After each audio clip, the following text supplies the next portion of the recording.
Good morning, folks. We're close to 6:40 a.m. Somewhere outside Kansas City, Missouri. Or not. Why would I tell you? I haven't recorded in a few days. No good reason, other than I just haven't felt like talking. Haven't had caffeine. Caffeine can do a lot for you in the morning. I don't know a lot of folks who can get up at 6:40 in the morning and have anything useful to say. Not that I do have anything useful to say, honestly. It's dark.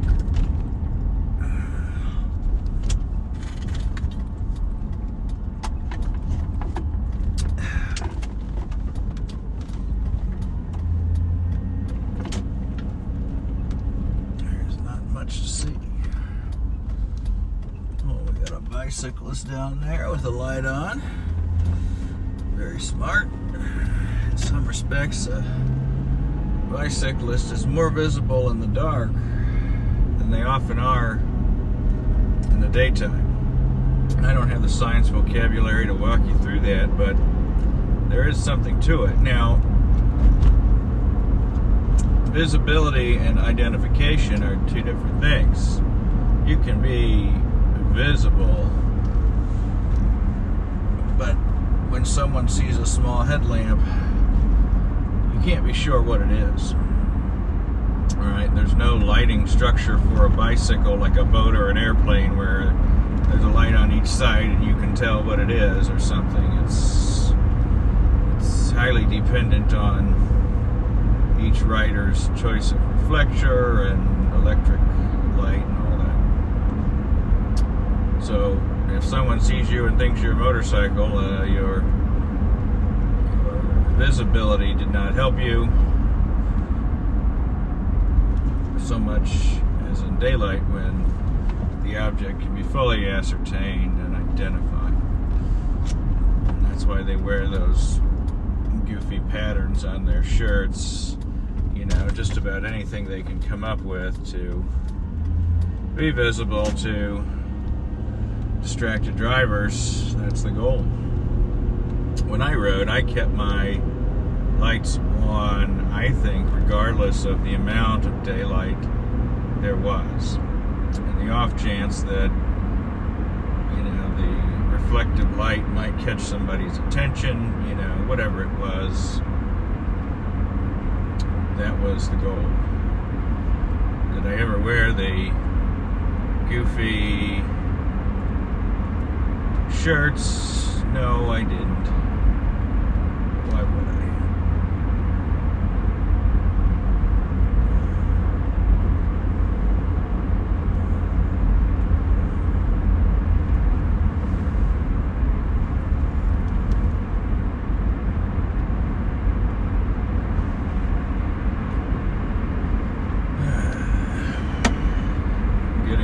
Notifications on my phone from co-workers in London. And that's one of the downsides of working in insurance. Sometimes your co-workers are working while you're asleep. And it takes away a little bit of your peace and quiet in the morning. So I've now learned I have 2 conflicting phone calls tomorrow morning. Same time. Of course, in London they are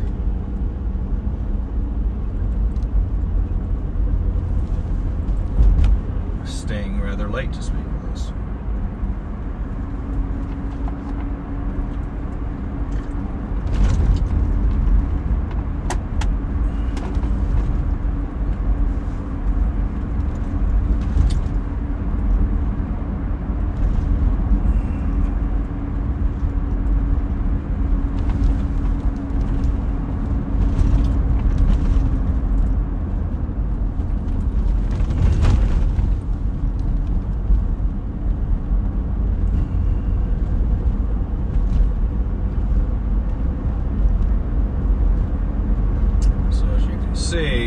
reason I quit taking this route is the road is just not well lit. The tiny bit of lighting we get from the sunrise is really making a difference here. Another factor that I really support is studies into the strength of vehicle lamps. This has become a tremendous issue because in the effort to be aerodynamic and save miles per gallon, what has come at the expense of that? In many cases, it's well made, working as intended hardware. Don't get me started. This is, I just squeezed the steering wheel. This is a tremendous issue. Cars, all right. Do you think it takes more energy to make a brighter headlamp than a dimmer headlamp? Of course. Do you think it costs more to have better reflective plastic than not as reflective plastic? Of course. Do you think it costs more to have larger lights than smaller lights? Of course. When you're building millions of vehicles, every square centimeter of material matters in the manufacturing process. And something is going on up here. Okay, not at the stop. I thought this was in the intersection. Okay. Darn it, it gets too dark around here. As I was saying, the quest to make, I'm not even going to the right, the quest to make efficient vehicles that do not use as much energy and will go further on the same 10 gallons of gas often results in turn signals you can't see. How many times have you looked at a car and said, where the hell was the turn signal? Well, it was there. It was a tiny little triangle kind of on the corner of the car. You couldn't really see it, and there it was. Daytime visibility. Nighttime, it's a little better, right? You've got the reflection in the air. Daytime is my main focus here. Daytime identification of turn signals, and oh my goodness, there's a train. Nighttime, that was creepy. Nighttime, you cannot tell, the human brain cannot ascertain the strength and the speed of an oncoming train. If your brain is telling you that you can, it is an illusion and it is wrong. So if you see any sort of train headed towards you, beware. There's your digression of the day. So these cars, they don't have good, strong lights at default. Bright setting, different story, but we're not talking about bright setting. We're talking about default headlamps, default brake lamps, and turn signals. And studies have shown that the strength and utility of these tools has gone down significantly in recent years. Not only do you have a reduction in the overall bulb strength, but you also have the degradation of the plastic lens, which also impacts the amount of light that comes out of the fixture. So now we've got a real problem, and that problem is visibility, twofold: first party and third party visibility. Okay? The first party visibility means that you have problems seeing what's ahead of you. You can't see the pedestrian on the sidewalk when you would have, that tripped on a crack and his head's flying into your wheel line. That's first party visibility. Then you've got third party visibility, and that is the semi truck who's going to merge doesn't see the imprint of a vehicle in the mirror, because the light isn't traveling as far. If you're in the rear blind spot, there's a chance that your headlamp strength can save your life. These trucks move over, and even a small clip on the corner, which isn't a bad hit, but it can cause you to lose control.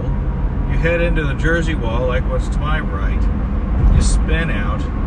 You go across the median if there's a median. If not, you just bounce between the Jersey walls, and you've got 60 miles an hour of speed to reduce before you come to a stopping position. And this is why headlights matter. Now, do we have solutions to that? Not really, but the studies that are going into these really, I think, matter, because they're telling the manufacturers, we're onto you, we know what you're doing, and if you don't fix this, you could face recalls. And that's the real leverage we have on manufacturers of vehicles, is recalls.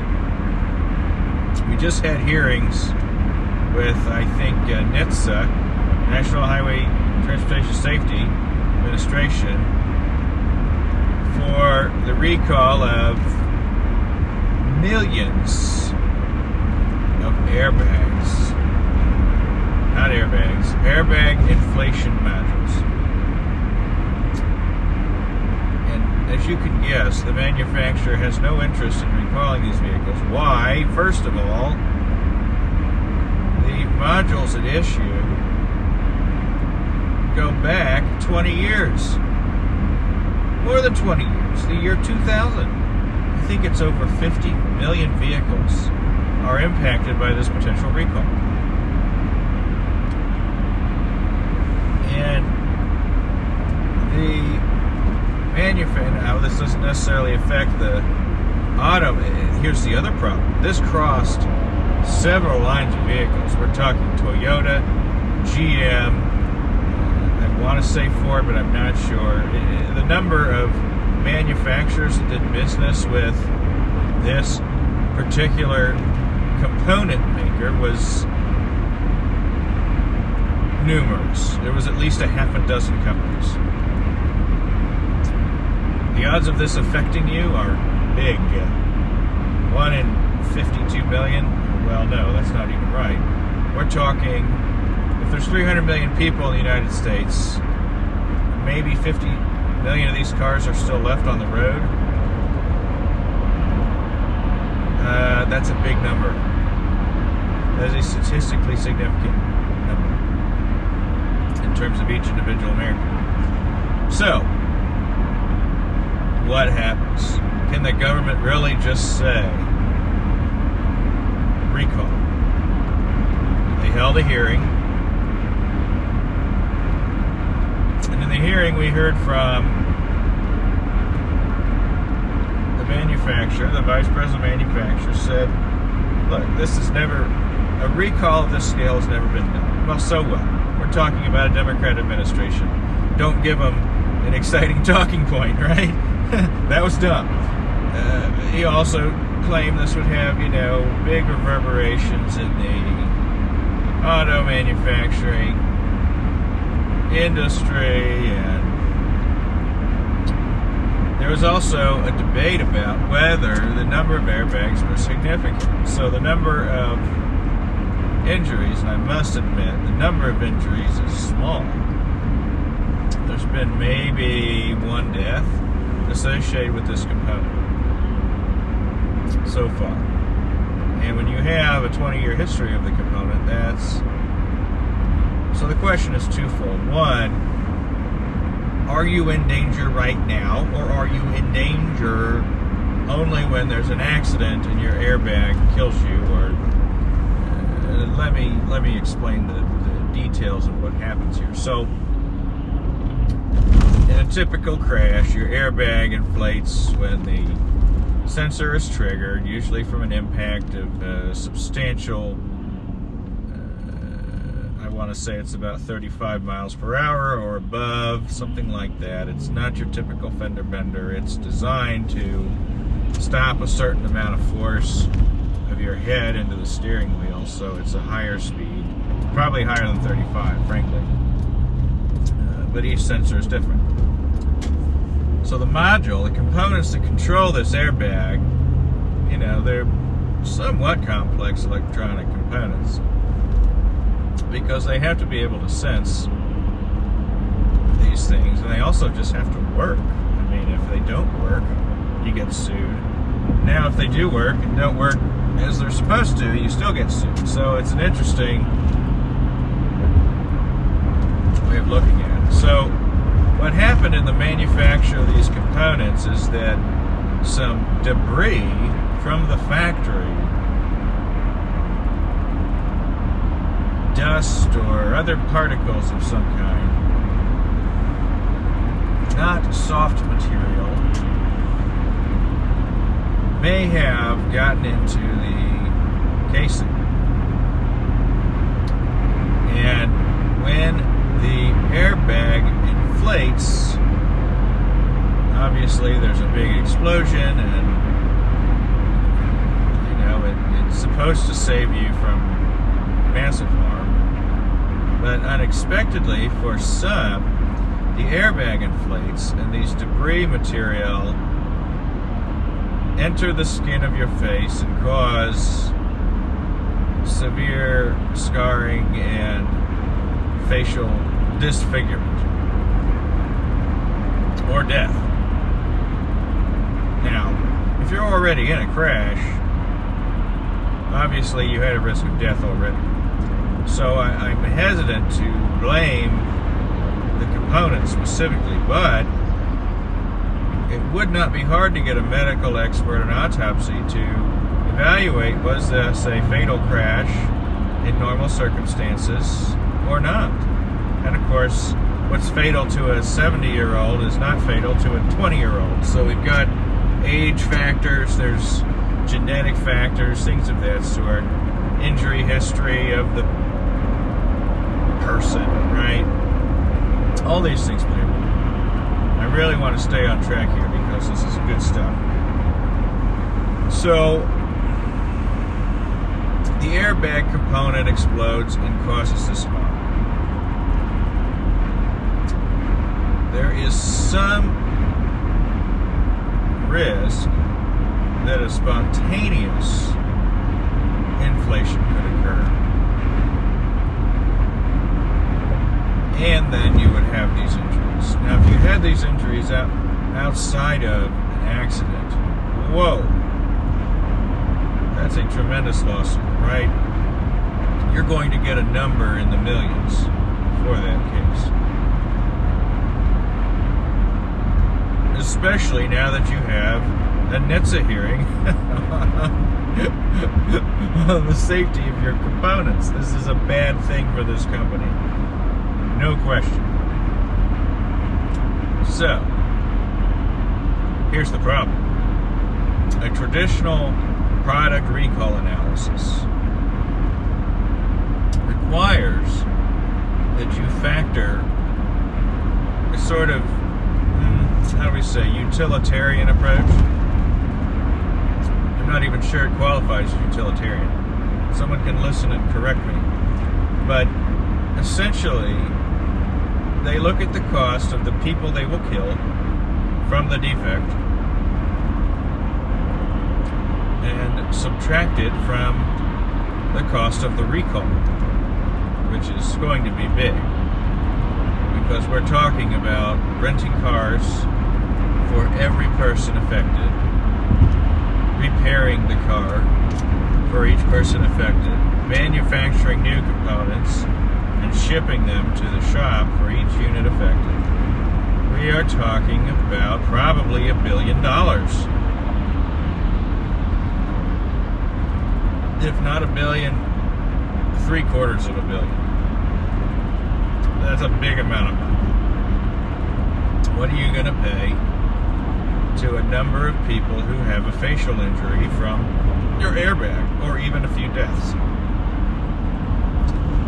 It could be 50 million total, 100 million, 200 million. It's not going to be 700 million. It just won't. So this is the sort of vulgar view of the world that this manufacturing company and its lawyers are using. And the government looks at that and says, well, economics is one thing, but our job is safety and public policy. Why do we want a public policy that's focused on saving corporations money? Is that our public policy? Or is our public policy, as an organization called NHTSA, to focus on other things other than profit? Profit is not at all the mandate motive of NHTSA. Quite the opposite. It is their job to support law enforcement and support the motoring public and ensure safety for everybody. So do they really care if some company has to pay $1 billion to fix its mistake that it can probably get from insurance? And I tell you, this is not the Trump administration, okay, where they'll find somebody to gloss over and twist the rule. Actually, they never would have held the hearing, frankly. So, you know, the question at the soul of America here is, do we want government doing its job or government bowing out of the way? And that's a tough question for most of us, because most of us would say we want government doing its job. But then when they do its job, you say, oh God, what are you doing? Get out of the way. You can't really win here. Because in a sense, both are right. They're right in that government was a good idea, and the other side's right in that government screws everything up. How can you have a good idea that you screw up all the time? It's frustrating. It's frustrating. And then you have the second level analysis, which is, well, should we even try, or should we just give up? And the idea of just giving up and collecting your money and being a Mr. Burns is also a rather vulgar thought as well. So ultimately, everybody is struggling, and that's what it's all about sometimes. So we've had these discussions about airbags, product recalls, what all this means.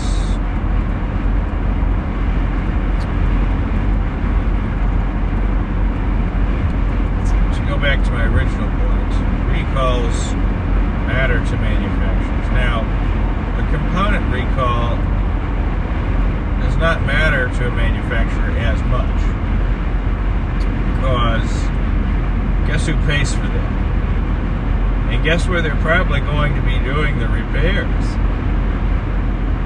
The dealerships owned by the manufacturer of the vehicles, right? The autos. So, we saw this with Takata. Takata recalled, I don't know how many, it was in the millions of airbag inflators. About 10 years ago. Maybe a little more than 10 years ago. Takata, Japanese company. And as a result, a lot of people, this was a good thing for dealers in my opinion. So as a result, Takata paid a fortune, right? But here's what happened. The cars went back to the dealers. The people said, you know what? I'm just going to trade it in and get something else. So the dealers bought the cars back, repaired the airbags at their leisure, and were able to resell the cars at attractive prices because they were already they had been recalled, right? So And if they didn't, they still got paid a nominal fee from Takata for performing the module replacement. So the service technicians got to charge Takata something for replacing the component, unless they had a contract, with the automaker to the contrary. Either way, they had a service network. It was not difficult to make this happen necessarily. And for a lot of these folks, their cars were a few years old, and they said, I'm at the dealer, my car's been recalled, this is inconvenient.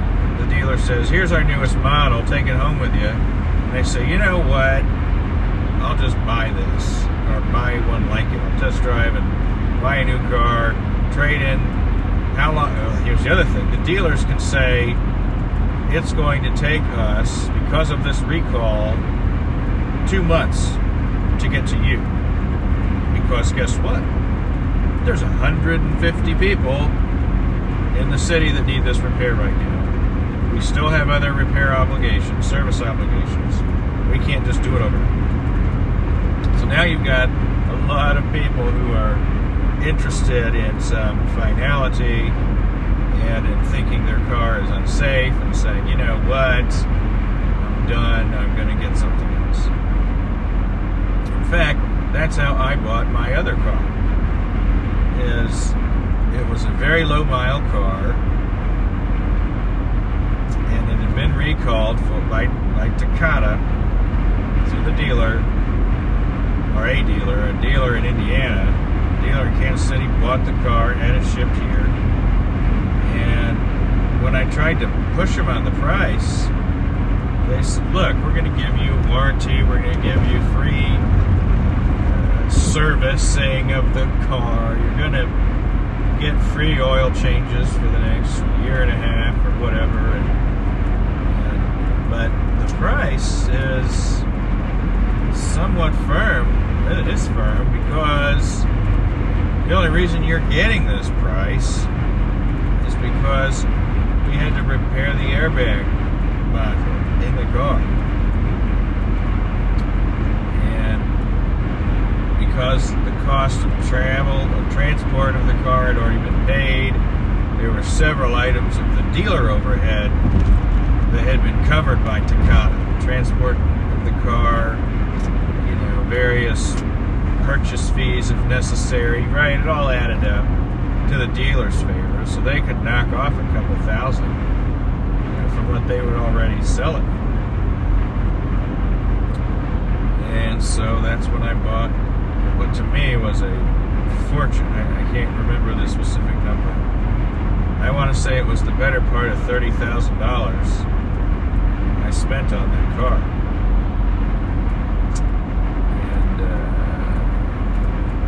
Interest rate was bad, Not only did they get to sell me a car, they sold me a loan that was not lucrative for me. And after 4 years of paying on the loan, I was able to pay the car off with some other money, and even got my gap insurance back, the remainder of the insurance I paid for the loan. And the rest is history. That was a lot of years of paying $400 a month. 100 of it was just interest on the car. Not ideal, but it was good for the dealers. And that was the point I was trying to make, is that recalls by a non-manufacturer can be a somewhat lucrative event for the automaker and its dealerships.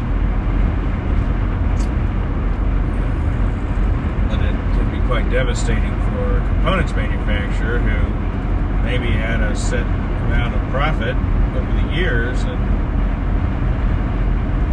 wanted to spend that or count on having that. But if you have product recall claims on your components 10 or 20 years later, how do you bake that into your overhead? How do you make cars any more affordable? And that's what's concerning me about the government today, is nearly every step taken in the name of safety is increasing the price of vehicles to a point that I don't know that there will be anything under $50,000 new in the future. And if there is, will it be something you would put your teenager in? Is it something that's going to be at all safe? I see these new cars. The Bronco's a great example. In a crash test, the thing collapses worse than a Hot Wheels. Well, at least a Hot Wheels car was made out of metal, right? These things are just plastic garbage. They've got the strength of a bottle of soda that's empty, right? And now they're filled with the newest expensive components that will make it hard to insure your car and hard to repair it after a crash. But are they really going to save your life in a high-speed highway situation? I posit, I always have and I always will, that rarely people don't die on city streets that much. In cars, they die on highways at high speeds. So the car that you might drive around Manhattan, New York, maybe doesn't need to be the same car you would drive to Montauk, right?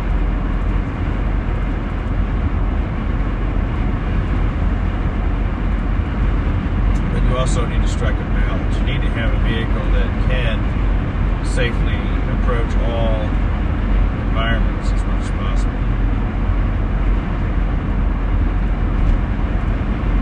And one of the things that I really respect some safety advocates who are saying that EVs, which again, to me, is the ultimate insanity of public policy, because it's a great example of trying to solve a problem by creating new ones and having no net benefit. And I know that nobody will ever believe that because they've already set in stone their views, but if you really thought through what I just said, let history run the course, you'll see what I mean. But some of the safety advocates are saying, listen, we have to add so many pounds of weight from these batteries that the weight differential car to car is substantial. And there's a certain school of thought among safety advocates that one of the problems of America is our heavy cars, our SUVs, our pickup trucks, our semi-trucks that are hauling more than they should be and way too much. All these things create weight differentials between these vehicles and your run-of-the-mill, I hate to say it, even lower-income people, for the most part. The people who are buying these little lightweight cracker box cars are doing it for the price point, because that's what they can afford. And their lives are at greater risk of loss than those who can buy the Cadillac Escalades. That's just a sad, brutal fact. And it's a disappointing fact. So what the more populist safety advocates say is that weight is weight, and we don't care where it comes from. Your semi-truck trailers are too heavy. Because they're too heavy, they need heavier trucks to pull them. In Europe, you don't see these big heavy trucks. They're regulated, right? And it's the weight differentials when one hits the other that tends to kill the person in the smaller car, lighter car. So, what impact do EVs have on the weight differential on a macro scale. They're not good. In other words, they're contributing to this problem of, gosh, get over. They are contributing to this problem of weight differentials. The difference is they aren't riding high enough to really save the lives of the people inside of them either. So, are they actually worse than SUVs because they'll kill more people? Or are they better because they aren't using fossil fuel? At some point you get into a public policy question that there is no answer because it requires a subjective choice. Use fossil fuel, which comes from, other countries in some instances, or use coal burning power plants to fuel your EV and drive your car. At the end of the day, there's no free energy, right? So to tell me that an apple is much better than an orange, well, I cannot be convinced. One might taste sweeter, but that doesn't make it better. One might look better, that doesn't make it better. One might be more popular, that doesn't make it better. I can't find the right answer here. Obviously, I know plenty of people happy with EVs, but they can't answer the question of what do you do when your car is totaled over the fact that its battery needs replaced. No answer there. This car has been driving for 21 years. There is no electric battery on the market today, to my knowledge, that will be able to drive for 21 years without a replacement battery and 261,000 miles.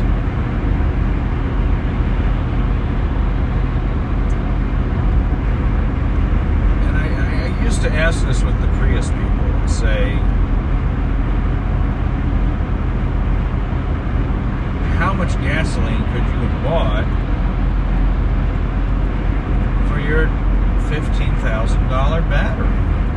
That's a tremendous amount of gasoline. And I know you think gas costs a lot, but come on. If you had a compact car to begin with, $15,000 is more than you probably spent on gasoline in the life of the car. It really probably is. You're talking $40 a fill up at most, and very efficient use thereof. 40 miles to the gallon or more.